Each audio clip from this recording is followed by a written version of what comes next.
Bonjour à tous et bienvenue dans cette capsule sur le vecteur vitesse. Vous savez déjà ce que c'est que la vitesse d'un objet? C'est le déplacement de l'objet par unité de temps. C'est donc égal au rapport d'une distance sur une durée, la distance s'exprimant en mètres, la durée en secondes et la vitesse en mètres par seconde. Dans la vie courante, on rencontre souvent les kilomètres par heure.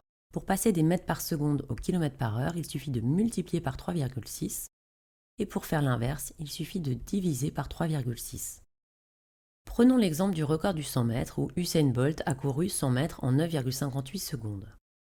Il a couru avec une vitesse moyenne de 100 mètres divisé par 9,58 secondes, c'est-à-dire 10,4 mètres par seconde. Cette vitesse moyenne ne permet pas de décrire l'évolution du mouvement. Sur la ligne de départ, il a une vitesse qui est nulle, de 0 mètres par seconde. Il s'élance, il accélère. Après 70 mètres de course, il parvient à la vitesse de pointe de 12,4 mètres par seconde. La vitesse moyenne d'un point représente la vitesse sur une longue durée, sur toute la durée du parcours, alors que la vitesse instantanée représente la vitesse en un seul point. C'est la même formule, mais avec cette fois-ci la durée la plus petite possible. Le vecteur vitesse d'un point matériel permet de décrire la direction, le sens et la valeur de la vitesse en un point donné, à un instant t donné. Il est toujours tangent à la trajectoire et orienté dans le sens du mouvement. Ses caractéristiques sont les suivantes: la direction tangent à la trajectoire, le sens celui du mouvement et la valeur celle de la vitesse en mètres par seconde. Sur cette animation, on voit l'intérêt de réduire la durée pour avoir une meilleure approximation, c'est-à-dire que l'approximation vitesse moyenne est égale à la vitesse au point M est d'autant meilleure que la durée est courte, c'est-à-dire que delta t tend vers 0.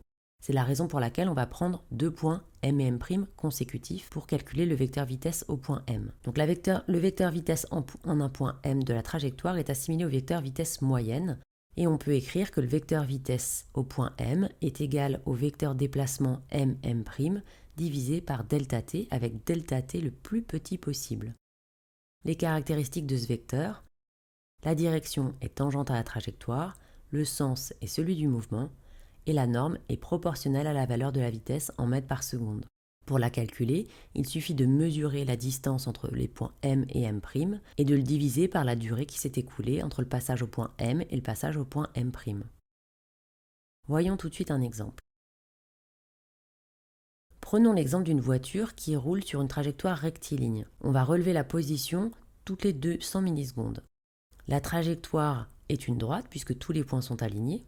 Pour tracer par exemple le vecteur vitesse au point 4, donc le vecteur V4, il faut d'abord calculer sa valeur. Pour calculer la valeur du vecteur vitesse V4, on utilise la formule M4 M5, on mesure la distance entre le point 4 et le point 5, avec la règle on a 3 cm. On se réfère à l'échelle du dessin qui est de 1 cm pour 1 mètre, donc la distance M4 M5 est en réalité de 3 mètres. La durée qui s'est écoulée entre le passage au point 4 et le passage au point 5, c'est 200 millisecondes, à convertir en secondes. Et on trouve une valeur de la vitesse égale à 3 mètres divisé par 200 fois 10 moins 3 secondes, c'est-à-dire 15 mètres par seconde. Maintenant, pour tracer le vecteur vitesse au point 4, il faut connaître toutes ses caractéristiques. L'origine du vecteur, puisque c'est le vecteur V4. La direction, tangente à la trajectoire, donc ce sera le long des pointillés en rouge. Le sens, c'est celui du mouvement, donc dirigé de M4 vers M5. Et la valeur, on l'a calculée, elle est de 15 mètres par seconde. Donc là, il va falloir définir une nouvelle échelle. On a une échelle de longueur, il faut maintenant une échelle de vitesse. Et on peut choisir par exemple que 1 cm va correspondre à 10 mètres par seconde. Dans ce cas-là, il va falloir représenter un vecteur d'une longueur de 1,5 cm sur le schéma.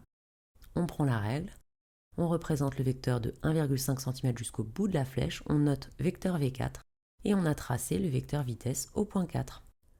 Ce qu'il faut retenir de cette capsule: le vecteur vitesse d'un point M de la trajectoire est assimilé au vecteur vitesse moyenne obtenu pour une durée extrêmement courte. On peut écrire que le vecteur vitesse au point M est égal au vecteur déplacement M' divisé par la durée qui s'écoule entre le passage au point M et le passage au point M'. Plus la durée est courte, plus l'approximation est bonne. Vous devez être capable de représenter des vecteurs vitesse. Il faut connaître leur origine. Si on vous demande de représenter le vecteur vitesse au point 3, par exemple, l'origine sera le point 3. La direction est toujours tangente à la trajectoire.